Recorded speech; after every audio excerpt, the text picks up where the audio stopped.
कुंभ राशि, कलेजा बाहर आ जाएगा। 2025 का सबसे बड़ा सदमा लगेगा। कुंभ राशि के जातकों, आज रात 11 बजे के बाद आपके जीवन में 3 महत्वपूर्ण बदलाव होंगे। यह एक ऐसी खुशखबरी है जिसकी आपने कल्पना भी नहीं की है, लेकिन आपकी इस खुशी पर एक शत्रु की बुरी नजर लग रही है। आखिर कौन है वो शत्रु? वो आपसे क्या चाहता है और क्यों बार बार आपकी खुशियों को नष्ट करने पर तुला है? संभल जाइए, क्योंकि ईश्वर ने आपके लिए स्पष्ट संकेत भेज दिए हैं जिन्हें जानकर आप चौंक जाएंगे। ऐसे संकेत आपको पहले कभी नहीं सुनने को मिले होंगे। ईश्वर के घर देर है अंधेर नहीं है, यह आपने सुना तो होगा, लेकिन आप इसे अब अपनी जिंदगी में देखेंगे।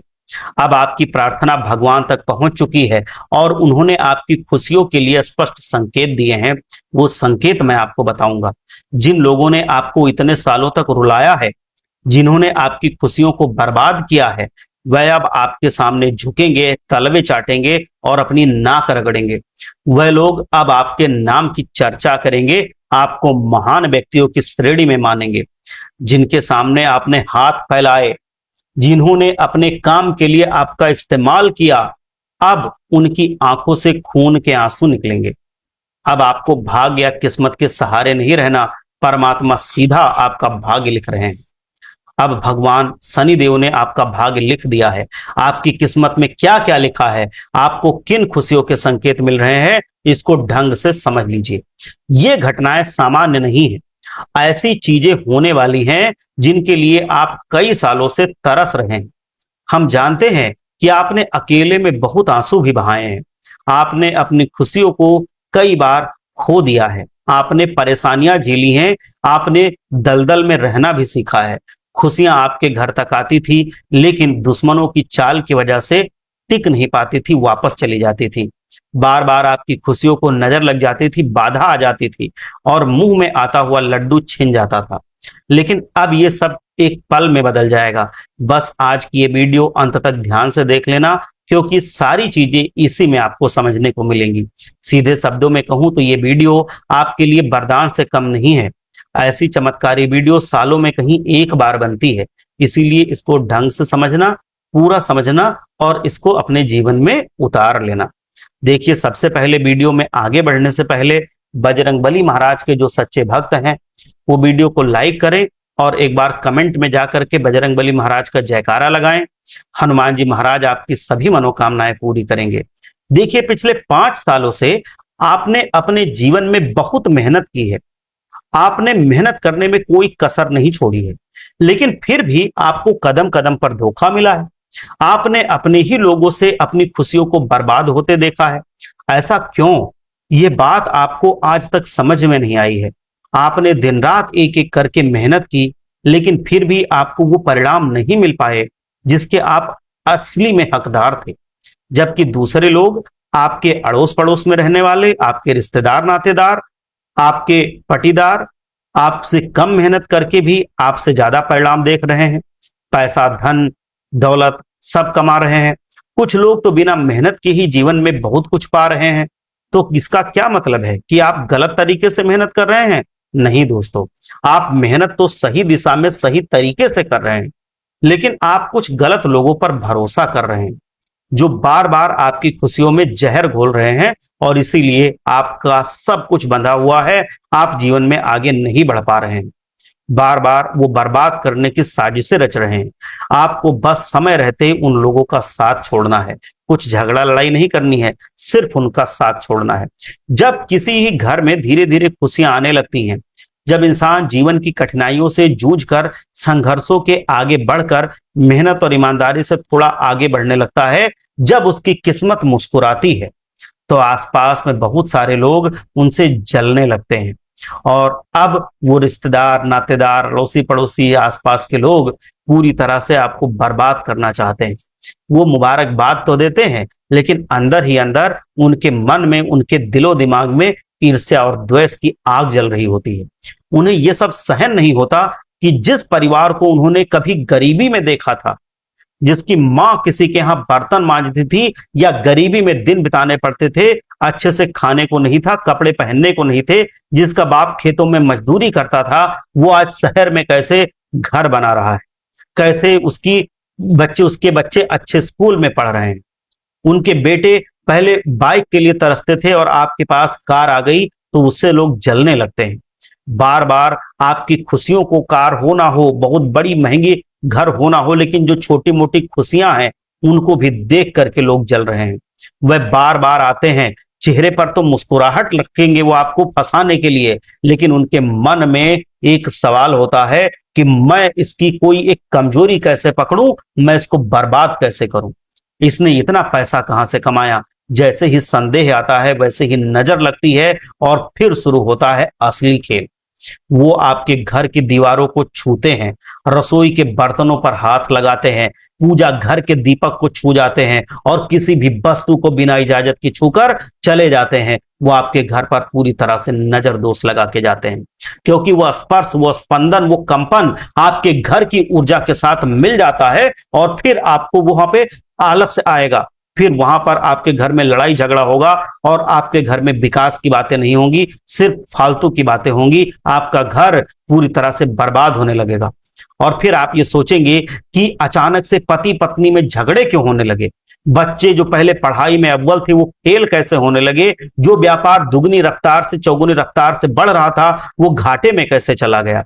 ये सब अचानक नहीं होता दोस्तों, ये उसी जो इंसान आपके घर में आया था उसका प्रभाव है, जिसने आपके घर में कदम तो बड़प्पन से रखा लेकिन मन में द्वेष लेकर के आया और ये नजर लगा करके चला गया। कुछ रिश्तेदार तो इतने चालाक होते हैं, अड़ोसी पड़ोसी, कि दिखाने को तो वो हर व्रत हर पूजा में भाग लेते हैं, लेकिन अंदर से ही वह आपके घर की ऊर्जा को चूसते रहते हैं। वो आपको गिराने के लिए ही उस पूजा के बीच में भी सोचते रहते हैं। वह आपको सलाह देते हैं कि किस दुकान से सामान लो, किससे मत लो, लेकिन वो सलाह नहीं होती, वो आपकी सफलता को धीमा करने का एक मीठा जहर होता है। कई बार रिश्तेदार आपके बच्चों को अपनी ही औलाद से तुलना करके उनके मन में हीन भावना पैदा करते हैं। जब भी आपके बच्चे उनसे अकेले में मिलते हैं या वो अकेले में ले जाते हैं तो आपके बच्चों को वो गलत गलत आदतें सिखाते हैं। बच्चे धीरे धीरे चुप रहने लगते हैं, आत्मविश्वास खोने लगते हैं और आप समझ नहीं पाते कि उनमें उदासी क्यों छाई है। यही रिश्तेदार अगर आपके यहाँ पूजा है तो पंडित के मंत्र के बीच में बार बार बोलकर उस ऊर्जा को बाधित करते हैं।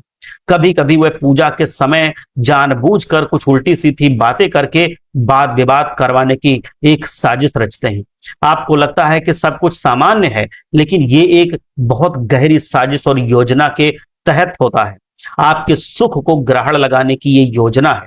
एक और बात होती है, ये रिश्तेदार आपको बातों ही बातों में नीचा दिखाने लगते हैं, जैसे कि वाह तुम्हारे तो एसी भी आ गया घर में, वाह तुम्हारे लड़के को कौन सी कंपनी में जॉब मिल गई, वाह कितनी सैलरी है इसकी, अरे वाह बहुत अच्छे कपड़े आ गए, अरे वाह कितना अच्छा फ्रिज आ गया। ये सब कुछ लोग कहने लगते हैं। ये सब सुनने में तो सामान्य लगता है, लेकिन इसके पीछे छुपा होता है एक बहुत साजिश भरा राज।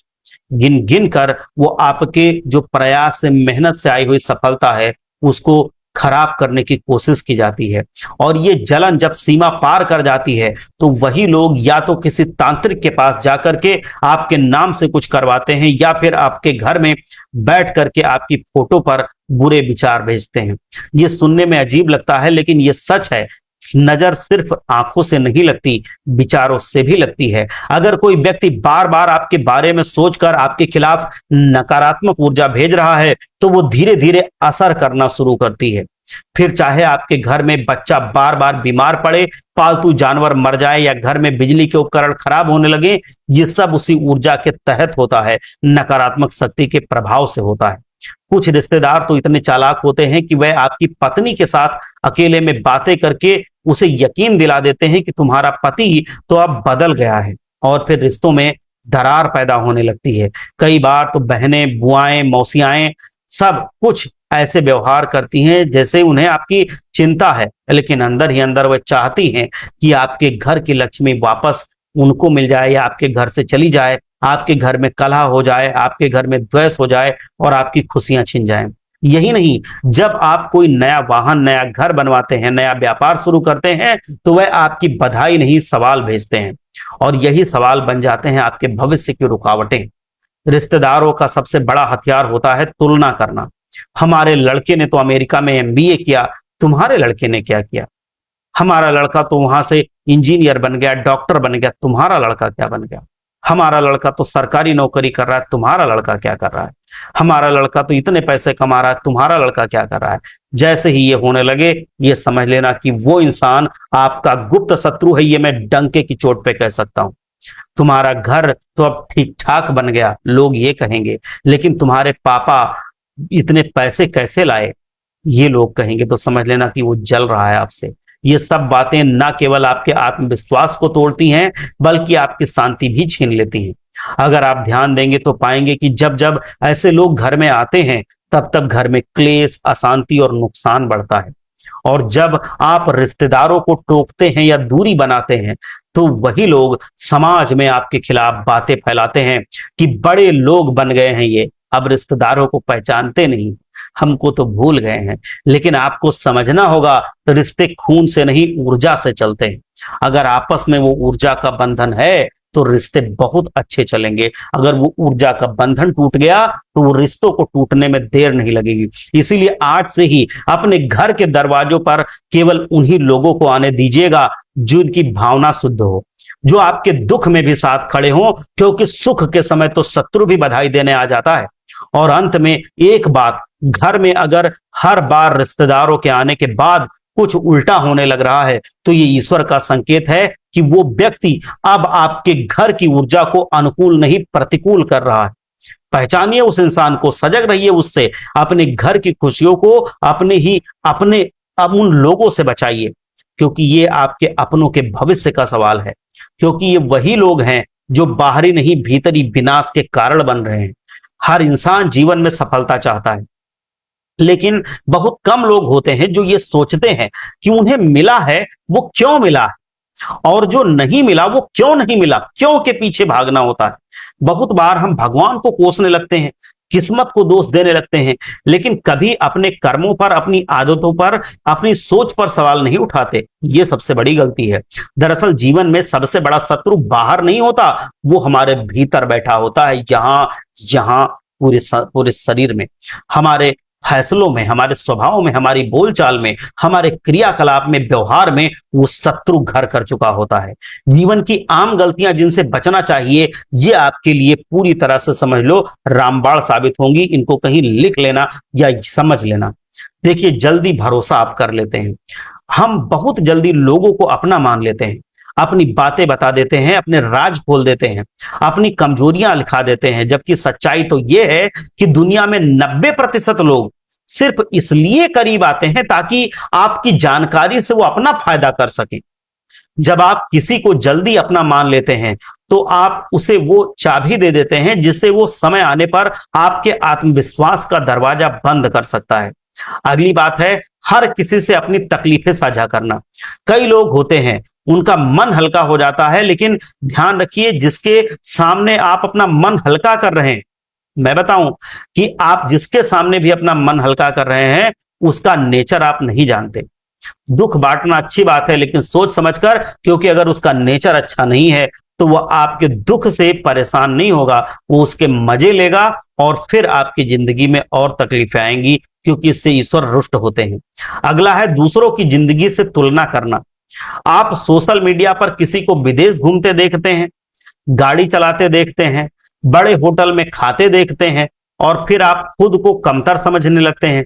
लेकिन आपने ये नहीं देखा कि उस व्यक्ति ने वो सब कैसे पाया, उसमें कितना कर्ज है, उसकी रातों की नींद कहां गई, उसकी पारिवारिक स्थिति क्या है। तुलना की आदत आत्मविश्वास को खा जाएगी। धीरे धीरे मन आपका कुंठित हो जाएगा, और फिर वो इंसान सही निर्णय ले ही नहीं सकता। अगली जो बात है वो है, जीवन की अहम बातों को कल पर आप टालते हैं। आज कोई काम जरूरी है, लेकिन हम सोचते हैं कल कर लेंगे, आज छोड़ो, आज थोड़ा आराम करते हैं, और वो कल फिर कभी नहीं आता, कल कल ही रह जाता है। सफलता उन्हीं को मिलती है जो आज काम करते हैं, कल की नहीं सोचते। अगला है, गलत लोगों को बार बार माफ कर देना। बहुत बार हम सोचते हैं कि चलो छोड़ो, फिर से माफ कर देते हैं, लेकिन ये माफी नहीं होती, ये आत्मविश्वास से समझौता होता है। जो लोग बार बार आपकी भावनाओं से खेल रहे हैं, उन्हें माफ नहीं करना है, उनसे दूरी बना लो, और जीवन भर उनसे दूर ही रहो, आप सुखी रहोगे। अगली चीज है अपने अंदर का गुस्सा दबाना। जो लोग बाहर शांति देखते हैं लेकिन अंदर ही अंदर टूटे रहते हैं, वह लोग एक ना एक दिन खुद बिखर जाते हैं या अपने सबसे करीबी रिश्तों को तोड़ लेते हैं। इसलिए अपने मन की बात खुल करके किसी ऐसे इंसान से कहें जो आपको समझे, ना कि जज करे। अगली चीज है दूसरों के बहकावे में आकर अपने फैसले बदल देना। जब आप बार बार दूसरों से प्रभावित होकर अपने निर्णय बदलते हैं तो आप अपने ऊपर से भरोसा खो रहे होते हैं। अगली चीज है अपने बच्चों पर वो सपने थोपना जो आपने खुद पूरे नहीं किए। इससे बच्चे दबाव में जीने लगते हैं, उनके अंदर से रचनात्मकता खत्म हो जाती है और धीरे धीरे वो विद्रोही बन जाते हैं या अवसाद में चले जाते हैं, मतलब डिप्रेशन में चले जाते हैं। अगला है बुजुर्गों को बोझ समझना। ये बहुत बड़ी गलती होती है। जिस घर में वृद्धों का अपमान होता है वहां से सुख शांति हमेशा हमेशा के लिए चली जाती है। अगला है भोजन करते समय मोबाइल या टीवी में खो जाना। जो इंसान खाने का आदर नहीं करता, जो इंसान खाना खाते समय मोबाइल या टीवी में खो जाता है, कभी जीवन में स्थायित्व तो नहीं आएगा ऐसे इंसान के। भोजन से सिर्फ शरीर नहीं, मन और आत्मा भी प्रसन्न होनी चाहिए। उस समय किसी और चीज को उस प्रसन्नता में जोड़ने की जरूरत नहीं होती कि आप खा तो रहे हैं खाना लेकिन प्रसन्नता ले रहे हैं टीवी से, खा रहे हैं खाना प्रसन्नता ले रहे हैं मोबाइल से। नहीं, प्रसन्नता उसी भोजन से आना चाहिए, तब आपके जीवन में वो भोजन लगेगा, आपके बीमारियां नहीं होंगी और आपके जीवन में भोजन की कमी नहीं होगी। अगली चीज है कर्ज लेकर दिखावा करना। आज की दुनिया में लोग उधार लेकर शादी करते हैं, गाड़ी खरीदते हैं, मोबाइल बदलते हैं, सिर्फ इसलिए कि समाज को दिखा सकें। लेकिन ये दिखावा नहीं, एक मानसिक बीमारी है जो धीरे धीरे इंसान को कर्ज की जाल में फंसा देती है। धन को ही सब कुछ मान लेना। अगली चीज है पैसा जरूरी है, लेकिन अगर पैसे के लिए आप रिश्तों को, आत्मसम्मान को, स्वास्थ्य को बेच दें तो वो पैसा आपके जीवन को निगल जाएगा। अगली चीज है नकारात्मक लोगों के साथ आप समय अगर बिताएंगे तो जो लोग हर समय शिकायत करते हैं, दूसरों की बुराई करते हैं, जो अपने अच्छे कर्मों को नहीं देखते, दूसरों की कमियां देखते हैं, ऐसे लोग आपके आत्मविश्वास को भीतर ही भीतर खा जाएंगे। अगली चीज है अपने जीवन के हर छोटे फैसले के लिए दूसरों पर निर्भर होना। जो इंसान खुद सोचकर निर्णय नहीं लेता वो हमेशा दूसरों की मर्जी पर जीता है और एक दिन दूसरों के फैसलों की कीमत उसे खुद चुकानी पड़ती है। अगली चीज है धार्मिक कर्मकांड को केवल दिखावे के लिए करना। जो लोग सिर्फ इसलिए पूजा करते हैं ताकि लोग उन्हें धार्मिक समझें, वह ईश्वर को दरअसल मानते ही नहीं, वह सिर्फ समाज के डर से बंधे होते हैं और जब समाज उन्हें छोड़ देता है तो उनके पास कुछ नहीं बचता है। अगली बात है हर बात पर शक करना। जो व्यक्ति हर समय शक करता रहता है वो धीरे धीरे अपनों से दूर हो जाता है और अंत में अकेला रह जाता है। अगली बात है अपने अतीत को पकड़कर बैठना। जो बीत गया वो बीत गया, उसे जाने दो। उसको बार बार क्यों याद करना, उसको सोच करके क्यों दुखी होना, या उसको सोच करके क्यों इतना खुश होना जिसका अब कोई हमारे जीवन में आगे आने वाले भविष्य में कोई योगदान ही नहीं है। अगली चीज है क्षमा मांगने में अहंकार रखना। जो व्यक्ति माफी नहीं मांगता वो रिश्तों की नींव को खा जाता है। अगली चीज है खुद को खुद से दूर करना। जब आप दूसरों को खुश रखने में इतने व्यस्त हो जाते हैं कि खुद की भावनाओं, इच्छाओं और स्वास्थ्य को और मन को सुनना छोड़ देते हैं तो आपका जीवन खोखला हो जाता है। अगर आप बताई गई गलतियों को जीवन में धीरे धीरे भी निकाल देंगे, उनको नहीं करेंगे, तो आपको किसी उपाय, किसी चमत्कार, ताबीज की जरूरत ही नहीं पड़ेगी, क्योंकि ये जो सही कर्म है ये सीधे भगवान शनि देव के पूरी तरह से घंटी बजा देंगे उनके सामने, और फिर शनिदेव जी महाराज आपके जीवन में वो सारी खुशियां देंगे जो आप सपने में भी नहीं सोच सकते कि इतनी खुशियां हमारे जीवन में आ भी सकती हैं। आप सोचते हैं ये तो हमारे बस की ही बात नहीं है, वो सारी खुशियां आपको मिल सकती हैं। मतलब आपको महंगी चाहे गाड़ी लेनी हो, चाहे घड़ी लेनी हो, चाहे कपड़े लेने हो, चाहे महंगा अच्छा घर बनवाना हो, चाहे महंगी अच्छी गाड़ी लेनी हो, चाहे महंगे स्कूल में बच्चों को पढ़ाना हो, चाहे बहुत अच्छा कहीं घूमना फिरना हो, जिसके बारे में आप जिन जिन जगहों या जिन जिन चीजों के बारे में आप अपने रेंज से उनको बाहर समझते हैं, आप अपनी कैपेसिटी से, अपनी क्षमता से बाहर समझते हैं, वो चीजें भी आपको मिलने लगेंगी। भगवान शनिदेव जी के आशीर्वाद से। लेकिन उनको इन कर्मों को छोड़कर, जो गलत काम है उनको छोड़कर आप पहले उनको प्रसन्न तो कीजिए।